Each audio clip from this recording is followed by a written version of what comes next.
Montana This Morning continues on Montana's News Leader. As the death toll continues to rise in Sri Lanka, officials fear more attackers could still be at large. I'm Tom Hansen, and I'll tell you how the U.S. is getting involved. Two associations protecting firefighters and police have written a letter to the county administrator for no confidence in the Gallatin County 911. I'm Cody Boyer with more details.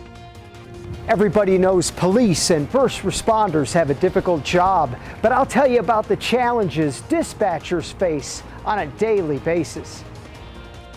Good morning to you. Welcome to your Wednesday. It is 6:29. I'm Missy O'Malley with Chet Lehman, and we start off with a tough story here. The death toll in Sri Lanka is now at 359 people from Easter Sunday's bombings. Yeah, officials say 60 people have been arrested, and they're still looking for more suspects. CBS's Tom Hansen has the latest this morning from New York. As the burials continue for the hundreds killed in the Easter Sunday bombings in Sri Lanka, security forces remain on high alert outside of St. Anthony's Church, where black and white ribbons hang to mourn those who died. The safe houses are being looked at. The country's prime minister says several suspects with explosives are still at large. So far, we've been successful in apprehending many of them. ISIS released this video claiming these are the 7 suicide bombers responsible for attacking several churches and hotels. Officials were apparently warned of an attack but did nothing. Sri Lanka's president promised a complete restructuring of security forces. This security camera video shows a suspected suicide bomber as he approached St. Sebastian Church in Negombo. He enters by a side door and moments later detonates his bomb.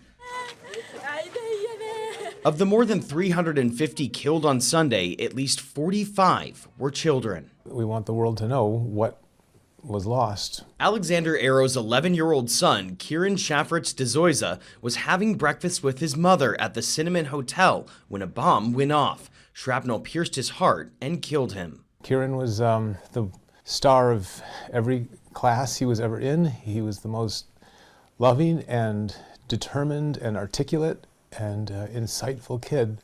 Kieran was one of 4 Americans killed. Tom Hansen, CBS News. Now, Sri Lanka says the attacks were in retaliation for the New Zealand mosque shootings last month, though they didn't provide any evidence, and New Zealand's prime minister says she has no intelligence linking the two. This morning, the U.S. Embassy announced FBI agents arrived in Sri Lanka to help with that investigation. Just a devastating story. Unbelievable. 359 confirmed fatalities, 60 people in custody, and more information to follow. Wow, just devastating. Yeah. Matt joins us now. As Chet mentioned a moment ago, pretty pleasant start to the day. Oh, it's fantastic. If you step outside, the birds are chirping, temperatures are warm. Yeah, whatever. Temperatures this morning into the 40s. Did I mention it's Monday again? Friday, Monday part 3. A couple of showers out there for the early part of the day. I think the afternoon should begin to clear. It will be breezy later today with winds gusting between 20 and 30 miles an hour. We'll see if I can do weather coming up here in just a few minutes. We'll see. Apparently, Matt now is the early bird because he got the worm. That's how that worked. Let's talk about some news. Here it is now 6:32 in Bozeman. 2 unions made up of firefighters and police officers say they are concerned with how the Gallatin County 911 dispatch center is being run. The Bozeman Police Protective Association, the Bozeman Firefighters Local 613, sent a letter to Gallatin County Administrator saying there are issues going on, some going back for years. Now, MTN's Cody Boyer explains what this means and how the county is responding.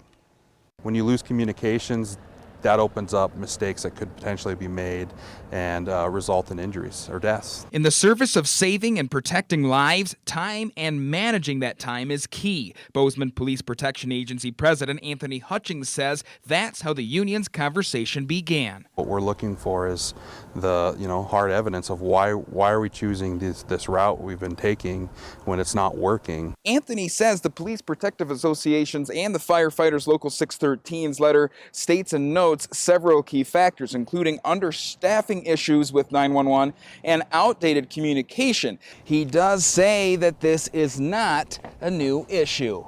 The issues that we were experiencing with just inside Bozeman with law enforcement was our radios just weren't getting out, and it was a safety risk. The letter also states that out of 611 sirens this year, only 129 of those calls met the operation procedure goal of 60 seconds in response time. In part of a statement, County Administrator Jim Dorr said, quote, "A complaint from a labor union is an issue between that group and its employer, and we are not going to get in the middle of that," end quote. Sheriff Brian Gutkin says while the union's concerns are heard, dispatches have been working hard. The county's in a unique position where we have to worry and work with everyone in the county. That's 22 emergency responding agencies. We can't just be focused on one or two agencies. We have to be focused on everyone. He adds, while a former Sheriff's Department employee serves as the interim director, the center fully cooperates with all agencies. He is not in there permanently. I've made that crystal clear since day one. But for him to inherit and step up and take on that challenge, I could not give them enough credit. While the unions wait for a response, Hutchings says first responders will not falter in doing what they do best. There won't be any loss of services from us. We're going to keep doing what we do and provide them the best police and fire services that we can for this community. In Bozeman, Cody Boyer, MTN News. Now, Cody tells us the unions gave the county a deadline of this Friday, April 26th, to respond. And being a 911 dispatcher is a stressful job that comes with a lot of responsibility. MTN's John Amy introduces us to a Butte dispatcher who has been at the job for nearly 40 years. 911 Butte, what is your emergency? Dispatchers are usually the first person to respond in a crisis. It takes a special person to work in a dispatch center. It's not your run-of-the-mill job. It's a really high-stress environment. There's not a lot of recognition. Butte dispatcher Barb Gray has been able to thrive in this environment for 40 years. I like helping people. It's never the same job each day. Dispatchers in Butte average about 150 calls a day, ranging from a loose dog to a life or death situation. I wish it could always be a happy outcome on all my calls, but that's not necessarily true. Some of the calls that you get emotionally drained on, you know. You keep it together until the call is over, and then you just kind of either sit back and deflate. Dispatchers are now trained in crisis intervention because they're often the first people to be in contact with somebody going through a stressful situation, and that helps law enforcement. If you look at it, they really start the play, and so if they can get things calmed down on the front end of the call, it's a huge benefit to everybody who responds.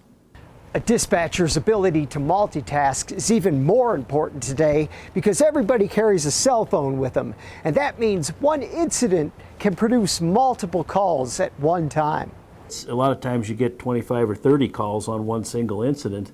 All those calls have to be answered because we never know if they're coming in on the same accident that the other calls are, or it could be some other accident or an emergency in some other part of the county. My thing that I do is I'll start humming a song or, you know, Christmas song or something like that, just to calm me down, answer the phone, go on the next call, and just, you know, it's a way of relieving some of the tension for me.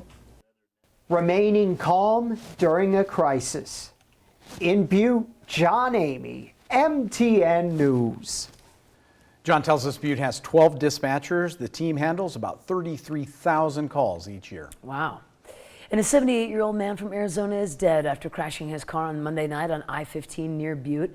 The Montana Highway Patrol says the man was driving northbound around 8 p.m. when he lost control of the vehicle. He overturned and landed in the median.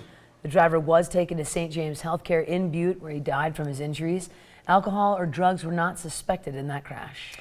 Well, people voiced strong opinions about Butte Superfund cleanup at a public hearing last evening. MTN's John Amy was there to hear what people think about the final plan to clean up the mine waste in the mining city. Dozens of people gathered at the Montana Tech Library Auditorium Tuesday evening for an informational hearing and to provide public comment on the final plan to clean up mine waste on the Butte Hill. Officials from the Environmental Protection Agency outlined some changes made in the Superfund consent decree that was reached between the Atlantic Richfield Company, Butte and the state, and other agencies. Some in the public are not happy that the plan does not fully restore the portion of Silverbow Creek that runs through the center of town. I believe that this is a terrible decision. We need to make sure that we have a creek flowing through this community. That's what the people in this community have asked for. That's what the people in this community want. That's what the people in this community deserve.